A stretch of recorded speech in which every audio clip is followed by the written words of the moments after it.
Marhaba from Dubai. And Salam Sajashra from Malaysia, which means hi from our country to yours. And here's wishing you a very happy Chinese Lunar New Year. We are delighted that you are here for our session today. We are all set to resume our extraordinary series regarding Sustainable Development Goals and what they are, how we can get involved, and so much more. We hope you enjoy the session that we have prepared for you today. So just sit back and enjoy. Kirti, before we move on, would you like to tell us what Sustainable Development Goals, SDGs, are all about? Sure. Sustainable Development Goals are an initiative by the United Nations to transform our world by 2030. 2030? Really? Whoa! But how? Yes, definitely. By working collectively towards solving dire global issues, our aim is to create awareness of the efforts being taken by change makers around the globe to achieve these goals. That sounds really cool. So who are we introducing today to talk about SDG 8, which is decent work and economic growth? Not so fast. First, I have a teeny tiny something for everybody to participate in. What is it? Tell me, I'm excited. Ta-da! So we're going to play an interesting game. You have to simply type in www.kahoot.it. I'm sure you can all see it on your screens right now. And the PIN number is 6428138. I repeat, 6428138. This is so cool. So you have to answer the questions that appear on our screen. So you'll be shown the question, you'll be shown the options, and you'll have to click on the right symbol according to your understanding. This is amazing. We are joining right away.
All right, we have really cool nicknames coming up. So people, yeah, right. We have some people joining in.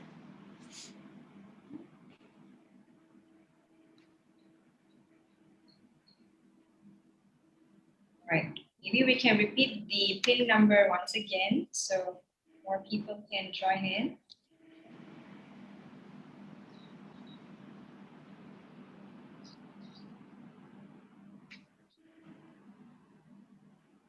Kirti, do you want to repeat the PIN number? Yeah, sure, I can repeat it. So it's 6428138. And you have to go to www.kahoot.it.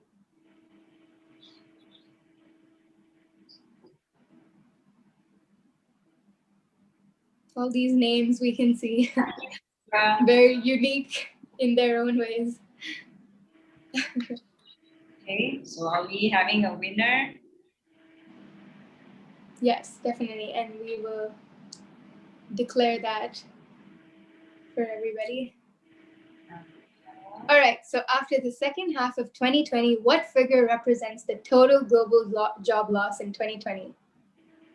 Is it 420 million red, blue 600 million, green 530 million, and yellow 480 million?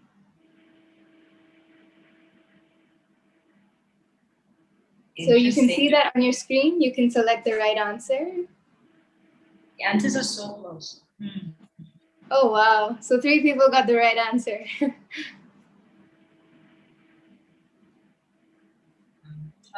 We have a winner. Good job. What are not the consequences? What are not the consequences of COVID-19 on global economy? Red, increase in income disparity. Blue, gender disparities. 3, yellow, natural disasters. And green, increase in employment rates. So answer away.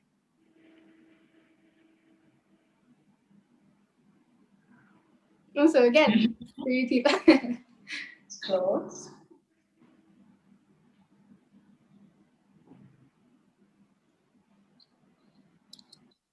So economic growth. Red should take into account human resources and environmental issues. Blue always means more wealth for all the other inhabitants of a country. Green should take into account environmental issues but not human resources. And yellow should aim to increase in the short term. Yay! Is that the correct answer? Oh, yeah. Wow, Captain Bat is on fire, clearly. Right. So 4, usually when a country has a lot of resources. Red, the whole population of a country is rich. Examples, country which produce oil. Blue, there can be inequality in distribution of wealth. Yellow, there is always an improvement in school education. And green, there is always an improvement in economic growth.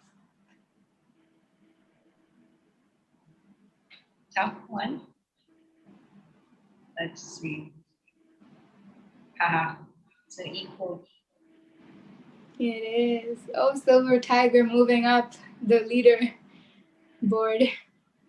So in order to grow, traditionally entrepreneurs do not have to innovate, aim to diversify. Green, try to decrease productivity of factors of production. And yellow, aim to achieve technical progress.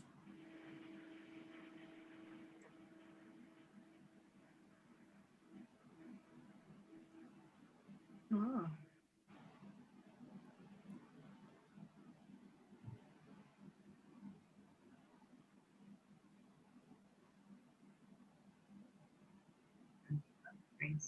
All right. So women in developed countries. Barbie, you want to take this one? Okay, go for it.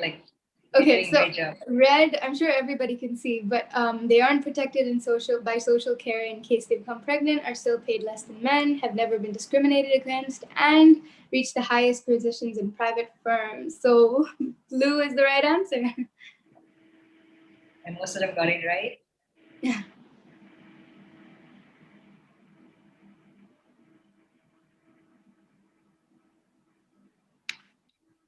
So last question. A friend of mine owned a balloon company, but he had to close it. Can you guess why? Red, he went bankrupt. Blue, the balloons flew away. Green, who cares? And yellow, couldn't keep up with the cost of inflation. I see. This is a real question, Kitty. Oh no. Uh-oh. All right, that's the correct answer. So let's see. Oh, Smart Raven is 3rd place. Congratulations. We do have a second. And our winner for the day is Captain Bat. Woohoo! Congratulations, Captain Bat. You know your SDGs quite well, I see. But now it's time to present our special speaker for tonight. She has about 20 years of experience in teaching economics, corporate, and international finance. She has specialized in industrial market research and worked as a management consultant. She has had a brief stint in IT as a trainer in domain and worked with many IT professionals, enhancing their soft skills. Known as the coordinator for Heartfulness at work and a mother of 2 daughters and a traditional Carnatic singer, let's welcome Dr. Upa Subbaraman. Hi. Hi, Dr. Uma. How are you? I'm good. I really did enjoy what you did just before You closed into me. A lot of fun. I played the game too. Okay, that's Yeah, lovely. probably yes. I would have got almost 99% right. Yeah. All right, so we let you take over the session. All right. So she did give you a good introduction of what I'm going to discuss today. And that is going to be on the SDG target, that is the 8, which talks about decent work and economic growth. It's really, I mean, when you look in hindsight, there was so much ambition and wanting to get the world economy afoot and ahead, and wanting every country to up its scale, increase its efficiency, whether it was human or capital. There was so much anticipation because, the whole world was on heat, and all the countries were pushing people and resources. The saying that nothing less than 7% growth rate could be tolerated even from developing countries on a very sustained scale.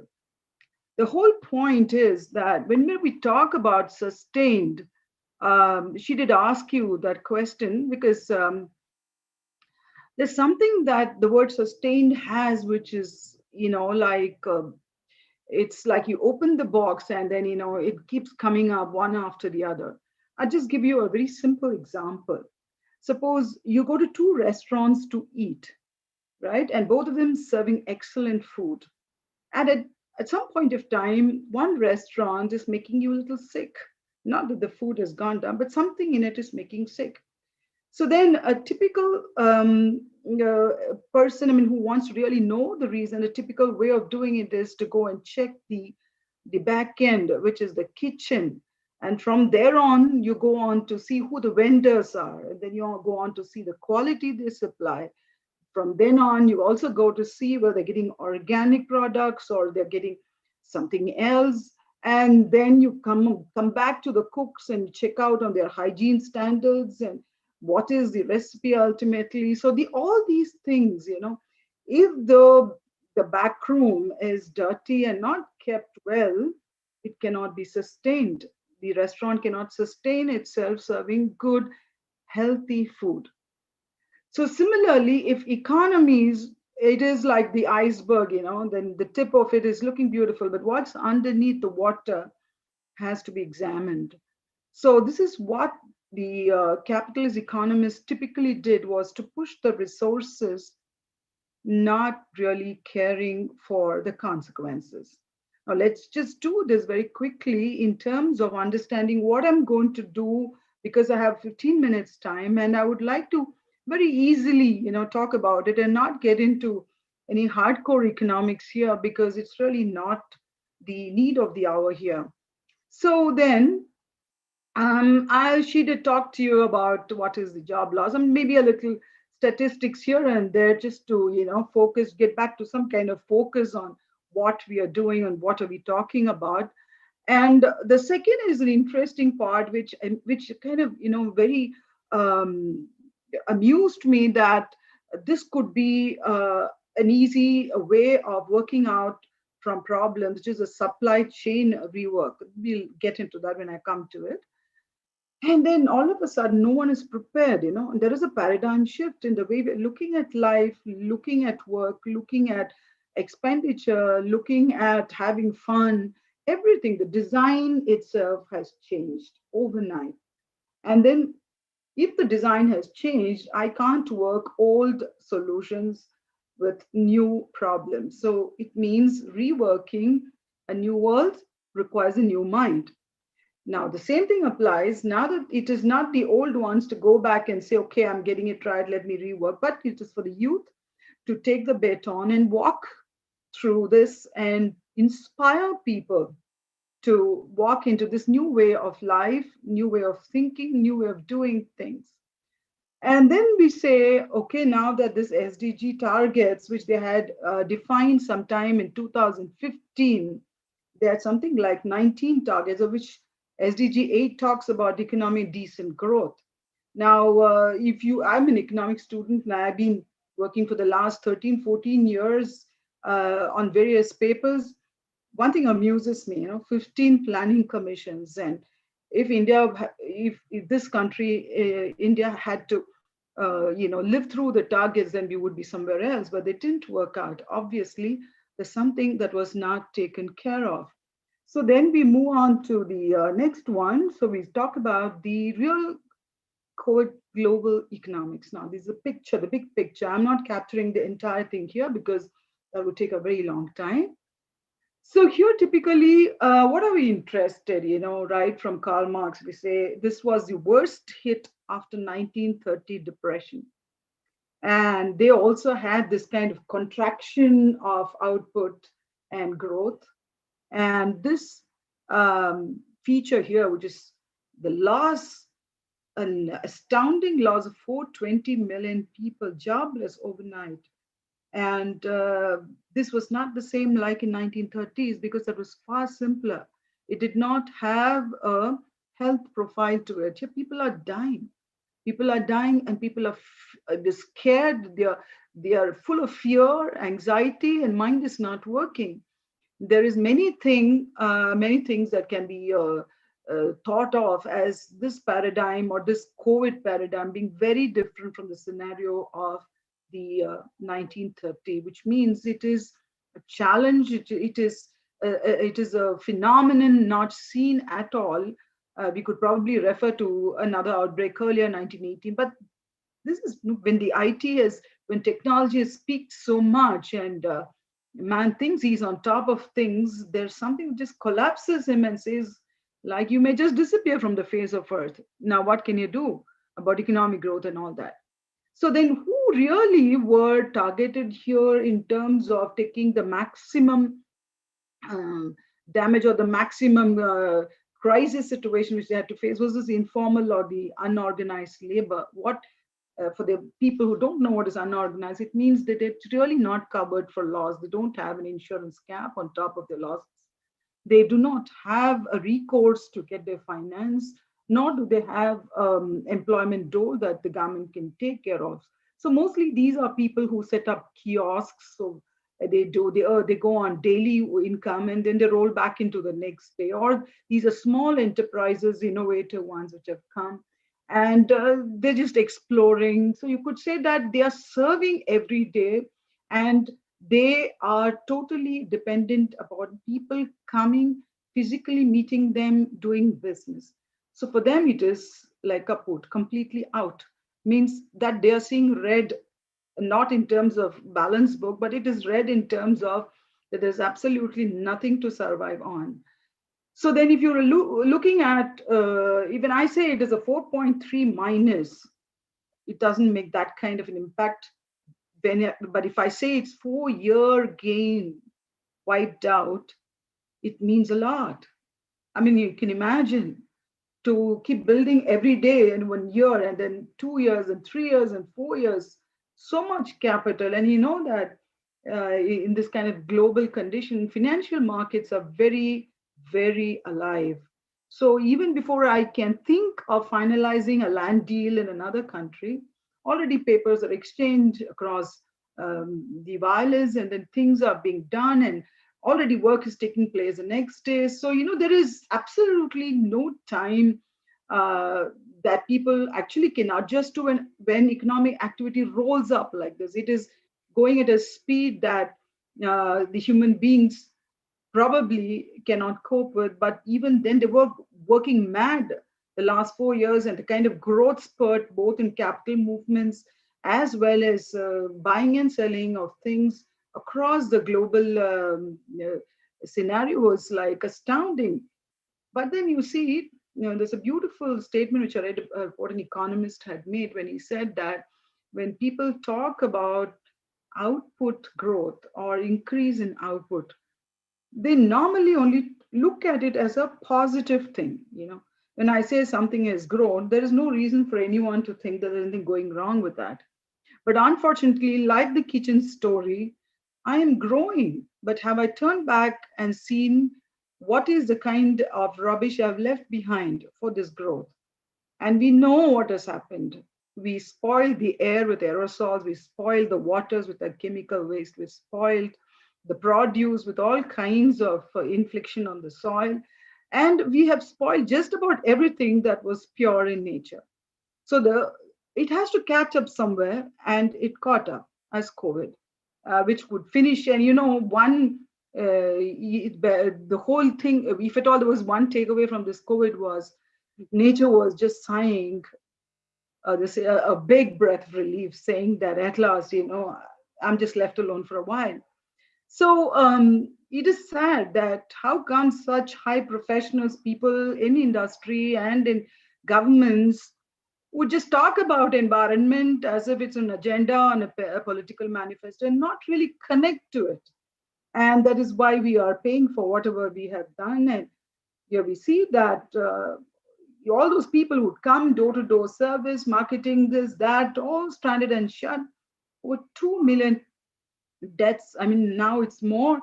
It's across 2.5 million and counting. And what do you think that can happen in economics? Then we go back to this 1930s depression when Keynes came and said, hey, it's just not demand. I know that people are not hungry because they don't have money. And the banks are trying to ask them to take money at zero interest, even when people are not ready. So there's something that people have completely lost, which is inspiration to produce, to get income, to get employed. So where was the inspiration? There was. So nobody was having any motivation to get around to start something also. Then Keynes came out Keynes, as I say, all these economists of his caliber were not just doing economics alone as a subject as we do today, but they were mathematicians, they were philosophers, and they also did sociology. So he understands the psyche of the global scenario and the global population, people, the labor, and these people come from the tradition of Marxian, who always fought for labor and saying, don't think that labor is something to be looked down upon, but somebody who you have to take very seriously. That is where the key of economic development is. So then he said there's only one way you do. When people are not eating, when consumption is zero, someone has to step in, and that should be the government, start pumping in money into the economy. And that's what we did again in the post-COVID, that is during the government spending period to sustain consumption of people who went hungry, that almost 12.7 trillion. I don't know how many people know how many zeros are there in trillion. It is 12. And increase in income disparity, gender disparities, mental illness, increase in crimes and suicides. I don't have to go into this negative or the gory part of this aspect because it's bound to happen. And why they happen also, I'll be telling you. So then there is heat produced. You see, nature is not insensitive. When it sees imbalance, it's also responding with its own imbalances, which is forest fires and floods. And that would take me an entire day to tell you about the ecological imbalance we have created by our greedy plunder of natural resources. So then we'll come back to this, but in the meanwhile, we're really talking about how the economy was trying to see. It's like saying, when you're pushed to the wall, you start innovating. So this is what happened really, that people said, okay, now I am pushed to the wall, I can't die. And these are people who are real born entrepreneurs, who people want to do business, not shutting doors and so, okay, fine, the doomsday is here and I go, either run away or I just wait for my death to come, nothing like that. But these people wanted to do business very differently. If I had to just sell something, if I'm a vendor means I'm kind of a supplier to somebody, and I ask him to take a machine, I take one time and I move away from him and go to the next customer. Normal days. But during COVID days, the customer is not wanting your machine because he just doesn't have money to buy it. Then have to think of something to do. So you say, hey, you don't have to put the cost of this machine in your balance sheet and then cry over it, because then you have the depreciation and all that, meaning the wear and tear of the machine also has to be accounted. So instead of that, I do something. I'll just lease it to you. I take all the responsibility for the machine, to maintain it, to see that it is kept there for the purpose, and for whatever the tenure is, we'll let it be, and we'll completely service that machine as long it is there with you. So taking away a big headache from the customers. So they continued like this, and to keep a sustained relationship and to have sustained business going well. And this really worked. And then, this working from home initially was thought to be a little bit of a headache, but later it proved to be a boon because it cut down costs on a number of aspects of manufacturing, as well as in terms of running offices and establishments.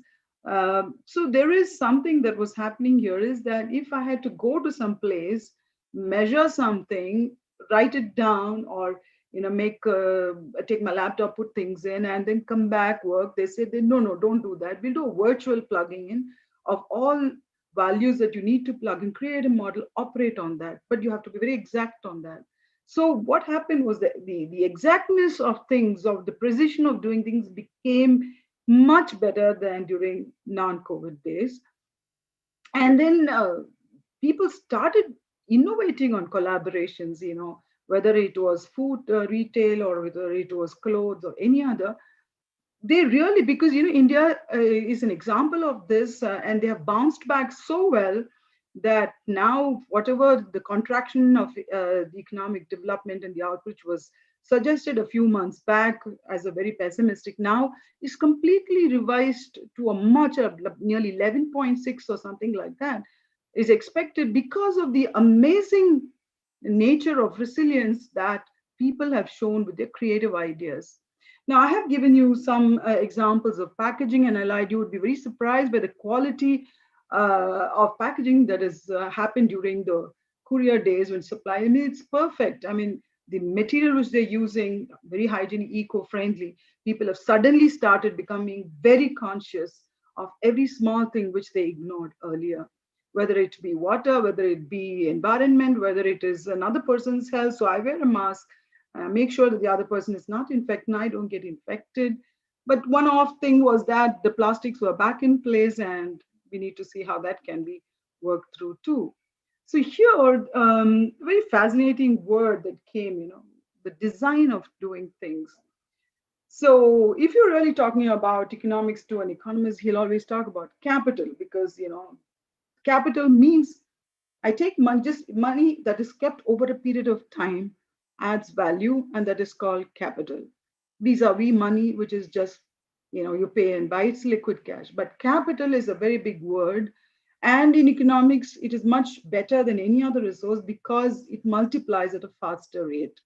So then, because people are so obsessed with capital all the time, if anybody was to start a business or any manufacturing or any service or any other way of earning money, it was always to see, do I have enough capital? And if I have to get returns on it, then how should I go about it? So the obsession was purely on seeing the bottom lines, whether it is resonating well, that they can go on. But now there is this huge learning from COVID which says now, sorry, it's just not capital. There's something that can make capital happen, which is you start paying attention to the real intent of doing business, which is to take care of everything around that business. You call the local, then what is the kind of environment, whether you're benefiting from it or not benefiting from it, about the people, what is the kind of schemes that you're providing for your workers, how are they doing, what are the hygiene conditions, and it keeps extending. So you're really including a lot of things, which is environment, which is the social implications of long work hours and all that, then about gender equalities, so many things that have now are getting plugged into the economic model other than just the profit. So here, the education, especially, everybody went to this day only talking about being nerdy. Like, can I get a gold medal, or do I aim for A plus, or do I aim for this? But time and again, history has taught us that all those people who are great entrepreneurs or great service people, whether in industry or in political arena, they did very little of excellent academic achievements or they did not showcase their academics as much as their intent of what they wanted to do in life, whichever way. And this is something that countries will have to look and change the education intent. We have to talk about sustaining value in both building human values as well as economic values, and then make sure that it is simply not only profit driven. So here at the end of it, I'm just going to summarize it, because let's talk about it than me just talking about it all the time. We have economic value, which is the orthodox economic value, profit, we know the rest of it. And the social values, which talks about designs and which has to be incorporated into the economic functioning of an economy. The Prime Minister addressed yesterday on the SDG, and he was very, very particular that we take all these things very seriously. In fact, I had used this out of box even before yesterday. I mean, it was quite surprising that all of us are thinking the same thing. It's in the air. Do something different. Don't do what you already know, and nothing came out of it. So do something. Like I'm very keen to talk to the youth about it, especially when you see this kind of picture in a wrong business. It's erosion of resources. You have been pumping in nitrogen and phosphorus into the atmospheric sphere, and then you've been reading here that the acidity in the ocean has increased. The water has been contaminated. Then you can see just about everything. The air, the aerosol pollution, land systems have changed. And obviously the climate is changing. I mean, let's not look at it as if like got angry with us and it destroyed the entire system and it was going so gung-ho and partying, and then suddenly everything collapses. Each and every one of us is responsible for what is happening, especially now that the governments are waking up to involving everyone in this. Is a fundamentally a huge shift in the way we are thinking. And I hope that those who are listening also please understand the importance of such a change in attitude. Just not a peripheral or, okay, I care for the environment. It's not like that. It's a fundamental way of changing how we do things, beginning from home, right? From the tissue paper we take to crumple, and they're putting what are the kind of wastages, what is the kind of mindless things we do when we're eating or treating people outside, inside, and what are the things that we are enjoying. Let's see all that. I mean, when we check up on this, really look into, pay attention to every small activity we do, we'll see how much we can take care of the kind of uh, rubbish that we produce and contaminate the atmosphere. The garbage which human beings are producing is at an unimaginable level.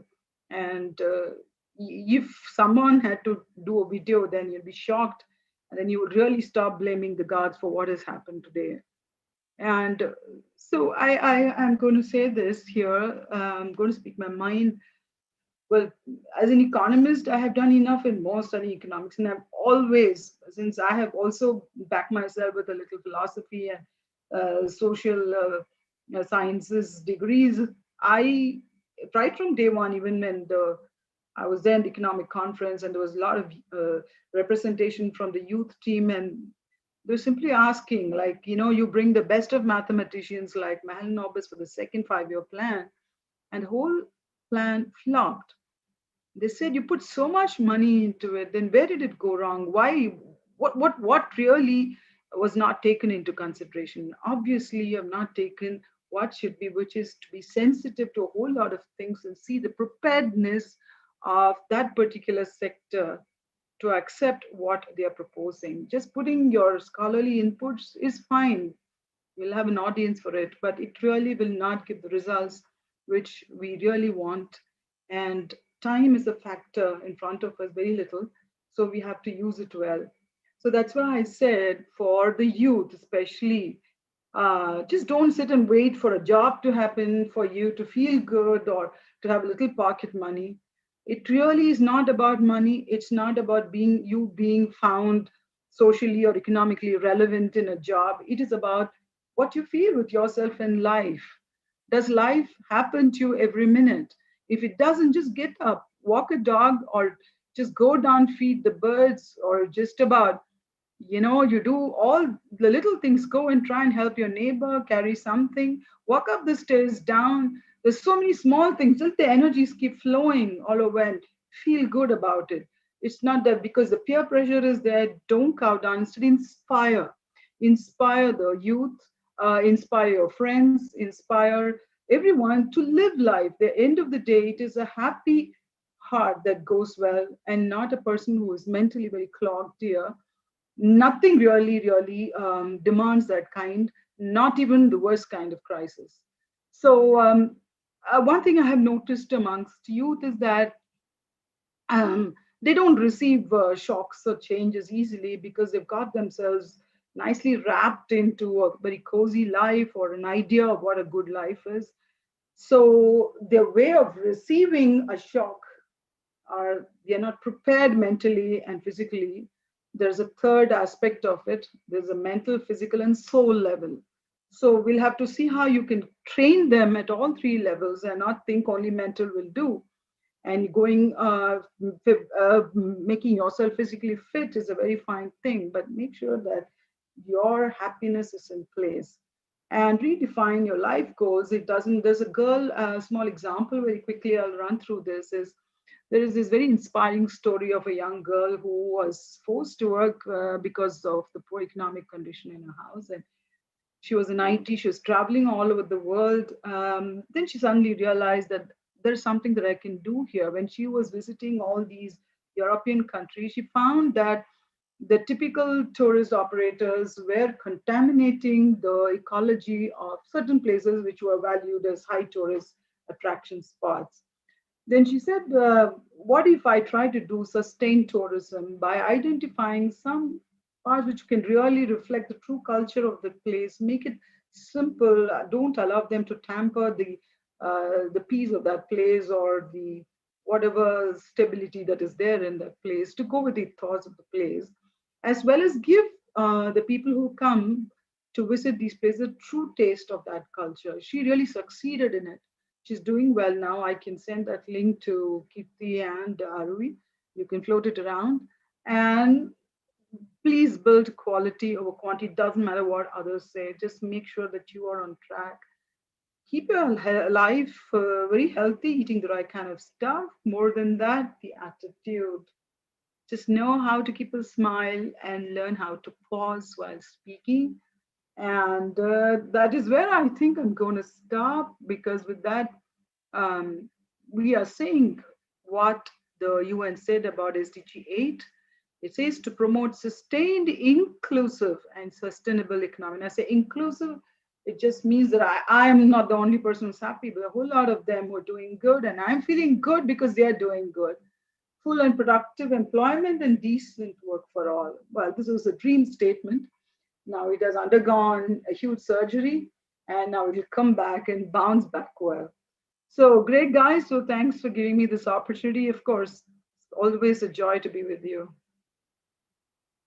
Thank you, Dr. Uma. This was a wonderful presentation, truly inspirational, and we have gained so much knowledge, so much useful knowledge that can be helpful to just many out there, you know. So I think, Arabi, let's take this one step forward from here now. It's very true, Kirti. I'm actually at a loss of for words. I mean, it's very holistically explained. At the same time, I'm sure it has caught the hearts of many youth out there. So Dr. Uma, also, like as you were explaining about SDG 8, right? A few questions struck my mind. So during this pandemic, how can we resort to fulfilling SDG 8 to bring in the awareness of, say, a sustainable economy to the people? Well, first thing first is you see, like, what is it that you're doing? If you're a student, that is something that you can do. If you finish and you're an employed person, then there are reprioritizing. Since you're working from home, then there are these gaps which you get in how to make them productive, or even to see how it can be not monetarily productive. And I mean that it could turn out to be economically viable later on, but to start networking with new ideas. on new ideas. So like India, you see there are a lot of people who have come up with great startups. They come, especially what happened was because food was such an important thing, and a lot of people got into first free doling. They came out of the house, they sold their bikes, they did all that. A lot of stories floating in the net about how they just set up. They didn't care whether they did the right thing or wrong thing. They just went ahead and started feeding people with the money and set up a sustainable shop where they could get some small money. And also, so that was one way of looking at it. And somebody else took up another way, garment, how to redo garment sale at a cheaper price and make it accessible. And there were many other ideas at the employment or the thought level, thought design level. But there were other areas also, I feel, and that how you can involve.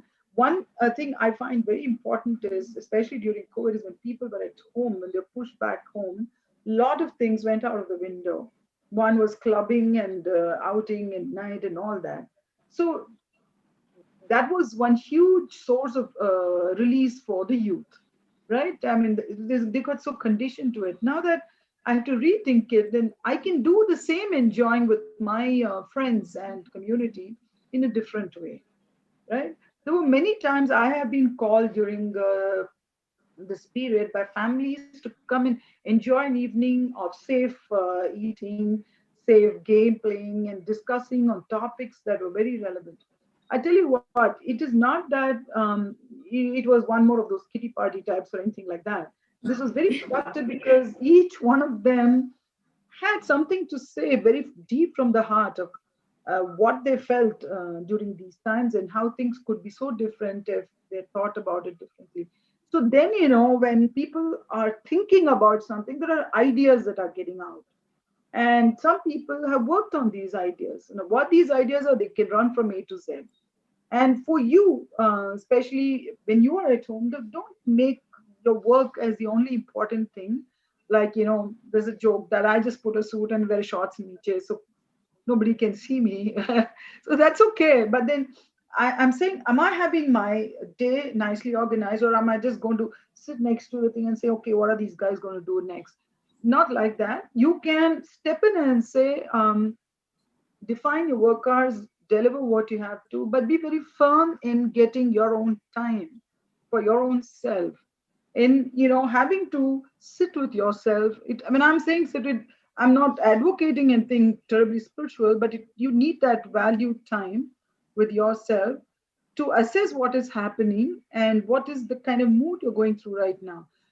One dangerous thing is most of the youngsters don't assess themselves, which is why when they do something, they have no idea why they did it. Or some of them are so clearly focused. And when I say clearly focused, it comes only with youth who are terribly disciplined in some sort of way, or they're extremely wired to be sensitive to the needs of something that's going on. There's somebody who just started a dog care or animal care. They're taking away all those dogs which are, put on the street during COVID days because they didn't want the dogs to be there. So, people are becoming very sensitive to what the crisis was turning out to be. And some people just volunteer to go to the shops, provide masks. And you would have read a lot of stories of how people stand there in the bikes and distribute masks to people. Then you can take anything, you could, some people produce music videos, recorded a lot of songs to inspire. That's what I said, COVID, there are three things. One is to be productive, resourceful, whatever word you can say, then you have to be really, really inspiring. Take inspiration from somewhere, but don't sit there without inspiration. So if the inspiration comes from a bird, then get that. I mean, whatever you do, whatever you are keyed in as a student, you love nature, right? So you can get, it's not that you have to just sit in the house and say nothing is happening. So this is precisely why I say, I used to go out. I was continuously traveling during COVID because of having to serve pregnancy of my own daughter, and then I was not thinking about the risks or my fear or I'll get COVID, but I completely took care of what I had to do with myself not to get COVID. And I went around, from my side of whatever I could, I was giving tuitions for those kids with in the building. They're cooking some food, visiting very safely. So this way, I mean, you have to understand that unless you go around serving, you will not be served, whether it is at the physical level, moral level, or mental level.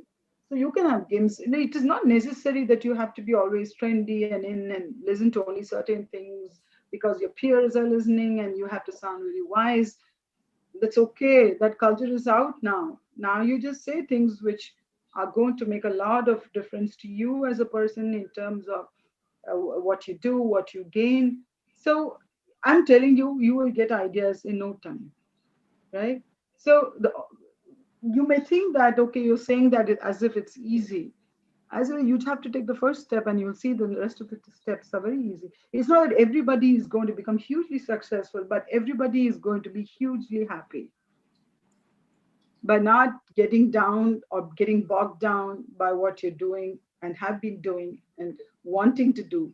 I keep saying that do something to inspire yourself. You write a poem, write, do something, but push yourself or even jump, do something joyful. I know I can sing, I'm not saying rhyme if I want to, I just remember something. It just gives me huge happiness when I capture some moments like that. But keep yourself inspired at any cost because your journey will get stuck if not. Right. That was a beautiful explanation. I did have one question from the audience, as they are asking, as individuals, how can we utilize our resources to bring about a change and help achieve SDG 8? Okay, so I guess when you say SDG 8, you're really talking about sustainable economic and a decent life, right? So, and as an individual, when I start from the morning, what do Right. I do? Let me see how I dispose my waste. I'm not even conscious of it, except that somebody has given me a dry and wet, and sometimes I get confused. I do it. I'm not even. There's one guy who really stood by during COVID time, and that was the garbage collector, and he didn't care. He was doing his job without a break, and he didn't ask for increase. So I'm saying when he could stake his life, and it was not that he was getting great money, but it is his commitment to doing something like that. So I'm saying let's talk about how we are disposing as an individual always in our life in terms of even time, how much time I'm wasting. When I'm saying I don't mean monetarily wasting, but without doing something to see that, I have done something to add value today. So whether it is like you go and take care of all kinds of wastages in your life, one, two, tune in to people who may want your help, tune in to people who want some ideas, like, you may not have sat in when I'm saying decent, all this goes into decent life, okay? We have not tuned into our parents at all. We're not tuned into anybody who needed our help before because we're far too busy. Let's get that into our head. And if we can kind of plan that little time to spend that valuable time with them, I mean, you don't have any idea as to what kind of value addition happens when you're really being nice to somebody who's been waiting for it. So these are all on the qualitative. Quantitative, you could do something over and above what you're doing if you can, which is to see, identify areas, which is, today the net is filled with info. It takes very little time to sit and ask, what I have to ask myself, what do I want to do with myself just now? What are my skills? What is it that I can do alone? What is it that I can do with a group? Who are the people who can help me? Then start talking to them. Start talking to them. Leave your ego aside. Don't worry about attitude. Doesn't matter if this person is saying no or saying, oh, you don't get ambitious. People may be dissuading you on many fronts. Doesn't matter. So this is precisely what I'm saying. Build your attitude. This is a time when I just look in and say, why am I getting angry so often? So all these things, plug in all these things. So the magic will automatically happen. And one way of doing is because I happen to be also a trainer of heartfulness meditation. I just give them a session. I talk to them and give them, they feel very happy, very positive. There's somebody who came very negative is now jumping up and saying, getting inspired, saying, okay, I think I can do something. Now, unless you push yourself into that mind space, any amount of solutions that's being talked today will not work. When I'm in that mind space of getting inspired and wanting to do, ideas will flow into your head. It is not that I am writing or write a book and then you have to refer to this book and then, yeah, there could be ideas in the book, but your ideas must come from within you. And of course, talking to others as well.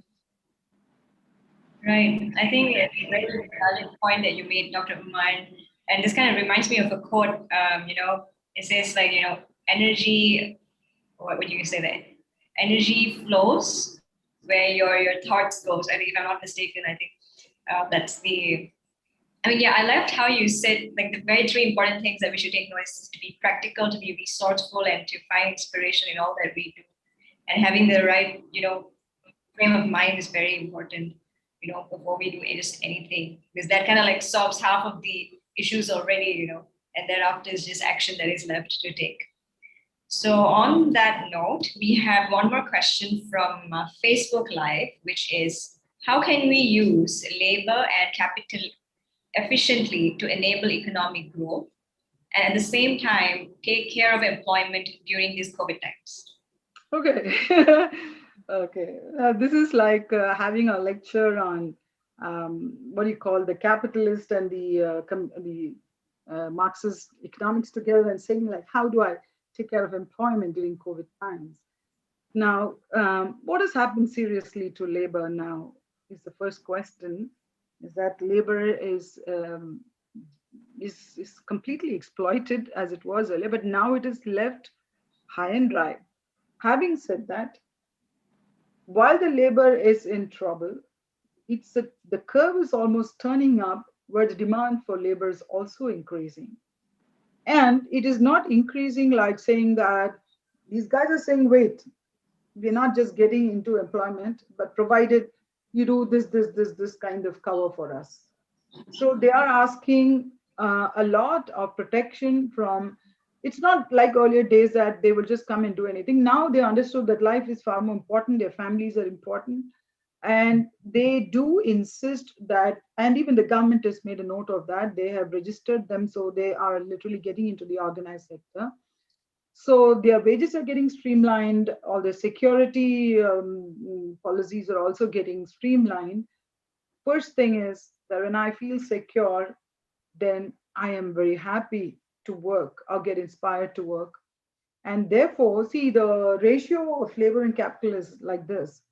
When I keep putting more and more, like for example, I have a land and I keep using more and more labor to work on that land, the productivity goes like this and it comes down. It's called the diminishing curve of productivity of labor and the diminishing efficiency of labor. You say, like, it's like saying I add more and more and more to that piece of land.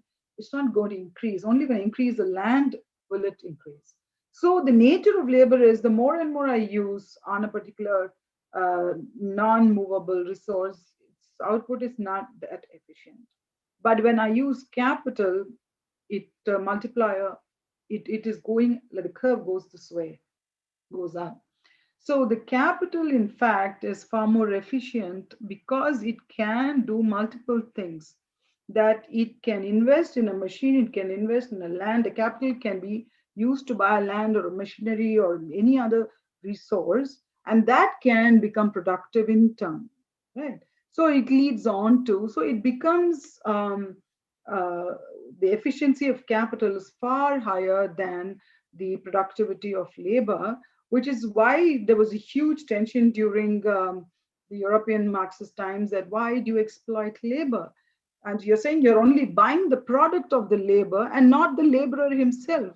So they used to, this was the greatest tragedy which Marx saw, was that you have made the producer of the product to be the slave of the product. Just to make this simple, suppose I'm a laborer and I'm producing a chair, then there is a guy stepping in middleman who comes and does a little painting here and there. And what was selling for about 100 rupees is now selling for 1,000 rupees. So if the laborer has to buy back his chair, he has to pay 1,000 rupees and not the original 100. And so the labor is being exploited, and he doesn't get the value which he has really produced. So this was called the exploitation of labor during this time and continues. So the capitalists who always were on top of market economy always said, since capital is efficient, let's only look at getting more and more capital. Labor is anyway can be done away with or be done used or whatever. So labor unions came up asking for their rights. And so now the labor here in today's world is far more demanding of investment of capital in themselves. So this is called the human resource development that is being actively pursued, and the kind of lifestyles, the kind of education that will be given to these laborers. All these are now becoming terribly important in the sense that capital cannot be looked at separately as something outside, but capital is going to be now invested in labor to make it doubly productive. And this way, now the COVID times is almost out as far as at least a few countries populated China and India. It's almost, you can say, the fag end. So, and you would probably Google and see that the economic indicators are all showing green, and employment is also doing well.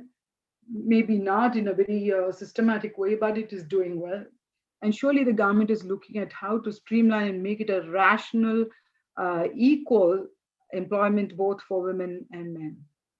So that was the answer.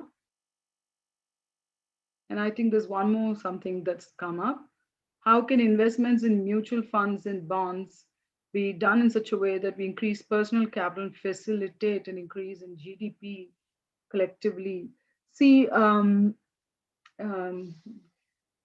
no other country can be that nerdy than our own. And of course, all the capital countries, when I say capital intensive or capitalist country, one is America, of course, standing out as the capitalist economy of the world. India is a socio-capitalist, you can say, that they do always put people in front and all that.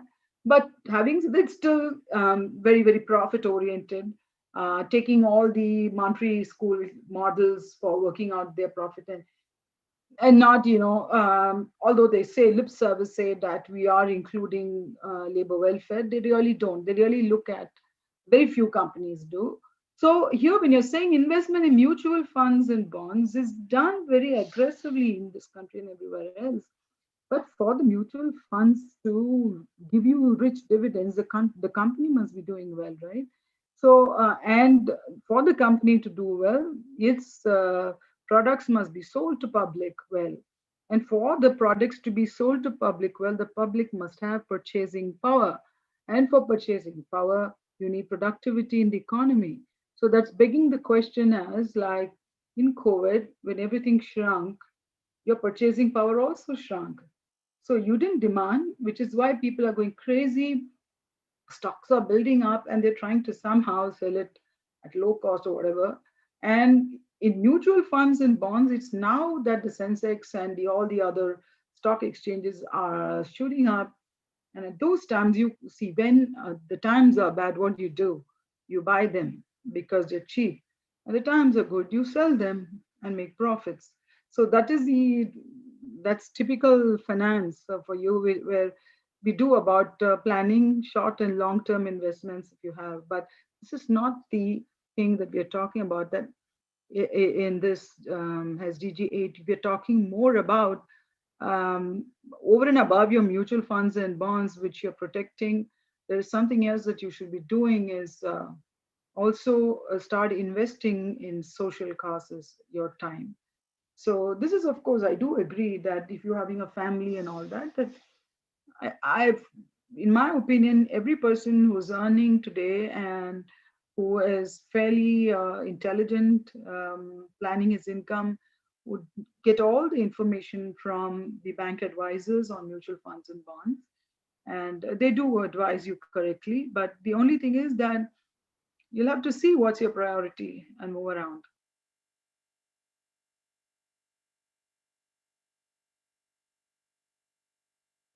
Yeah, sorry. No, answers has been beautiful, Dr. Uma, and I'm sure a lot of people have now gained much more clarity between even what SDG 8 is all about and what the focus should be.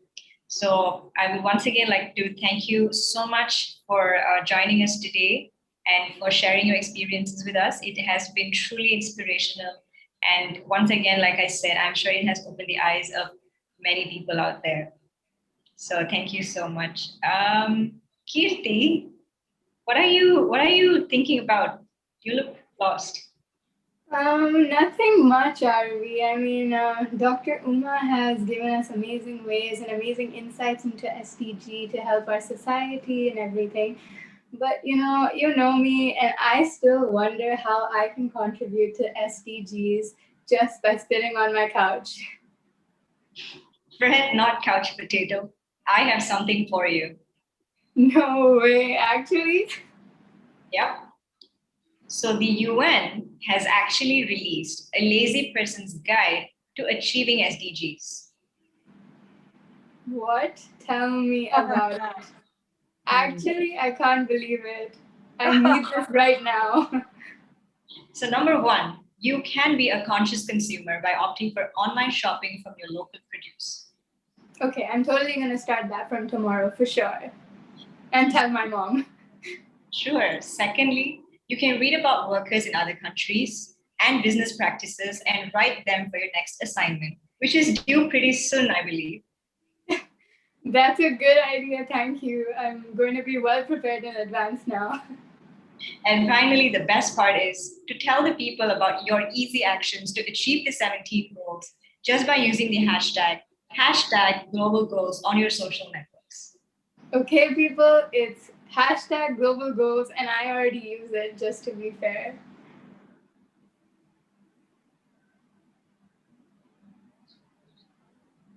So, anyways, thanks, Aravi, for the cool tips. After absorbing all of that information from you and the tips and Dr. Uma, I need some Zen time to relax myself.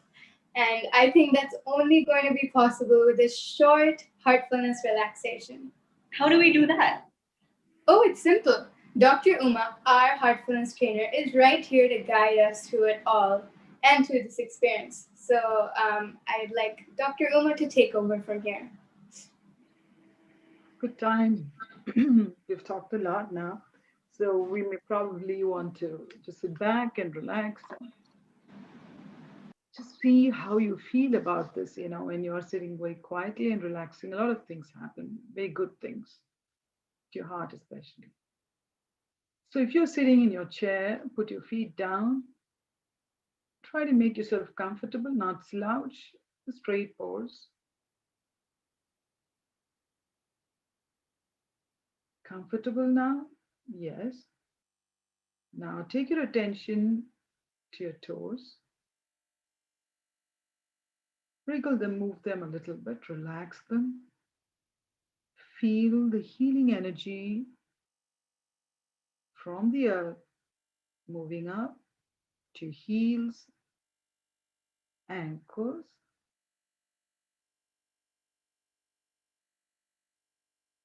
Feel them relax. Gently take it out to your calf muscles,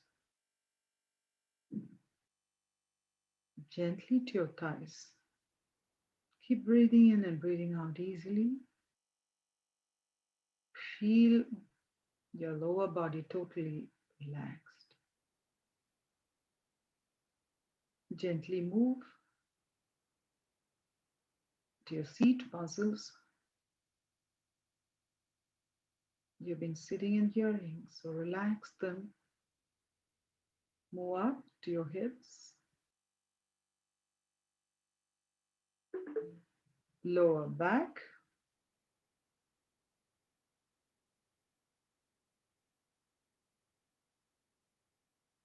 lower abdomen,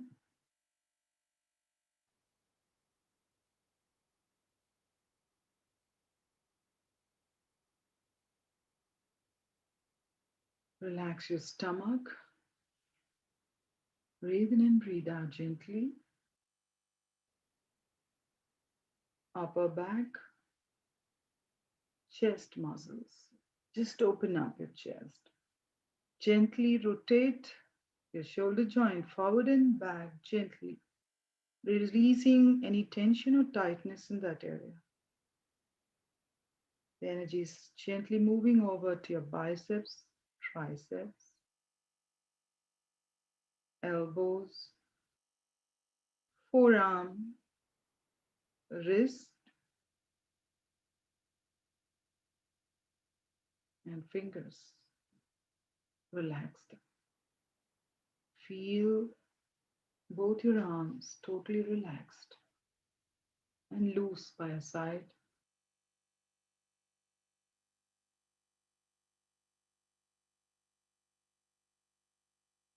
Move up the energy to the back of your neck. Stretch forward and back side. Release the tension. Breathe. Upper neck.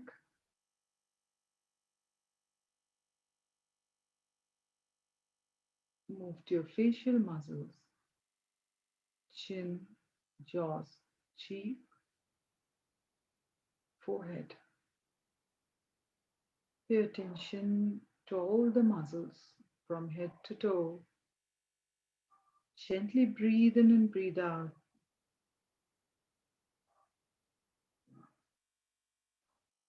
It's a beautiful place to be totally relaxed.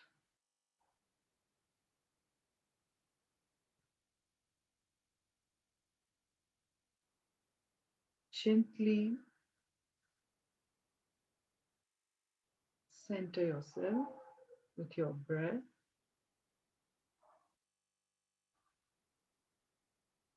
Thinking of nothing in particular, but just attention on the center, and hold in this relaxed position for a few minutes.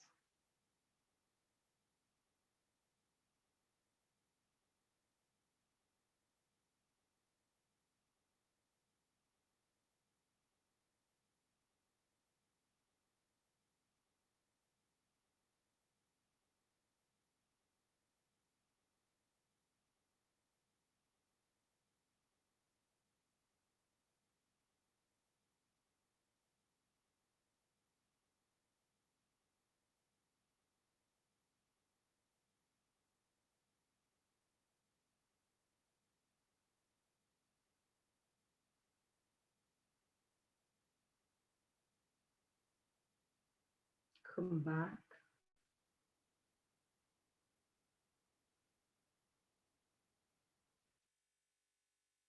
Bring back your breath to normal. Straighten up.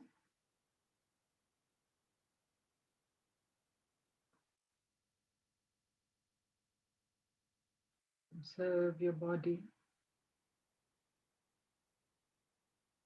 totally relaxed. And in this condition,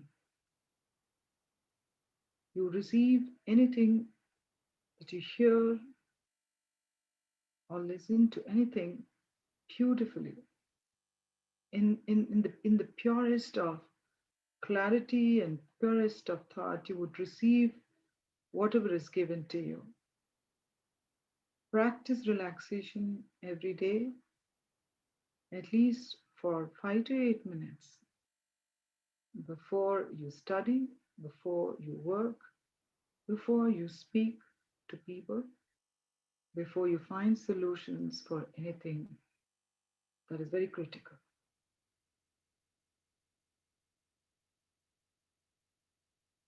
Thank you so much.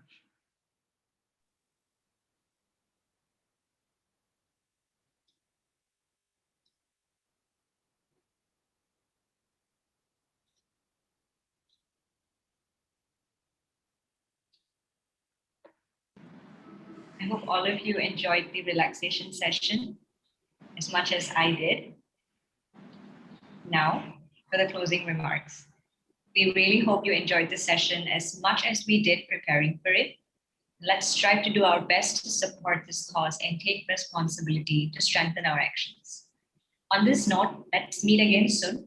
Thank you so much for joining. It was lovely having all of you this evening. Same here. Thank you.